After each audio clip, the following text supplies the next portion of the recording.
Aujourd'hui, nous allons voir les asymptotes. On ne sait pas d'asymptote, on va voir comment déduire la nature d'une asymptote. Premièrement, on va commencer avec l'asymptote de l'équation qui est simple. Donc, ça veut dire que lorsque je prends, je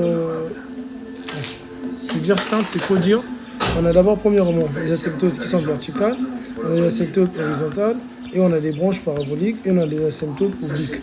Donc on verra les 4 asymptotes aujourd'hui, comment on fait pour les déterminer. Premièrement, je commence par, si j'ai la limite, quand x tend vers en réel d'une fonction, et que ça nous donne l'infini. On dit que la limite là, dans l'infini, automatiquement, on va dire alors la courbe admet une asymptote qui est comment? Verticale d'équation x égale à a. X égale à a, c'est autre que le point qui est là.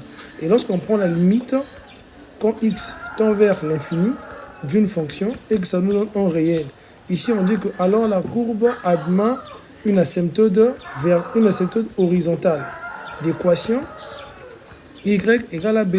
Et le b là, c'est le résultat qu'on obtient après avoir calculé la limite. Maintenant, si on prend maintenant par exemple la limite quand x tend vers x0 d'une fonction f de x qui est égale à b. Ici, on ne peut pas dire que c'est une asymptote, c'est juste un point. C'est un point et c'est une limite simple.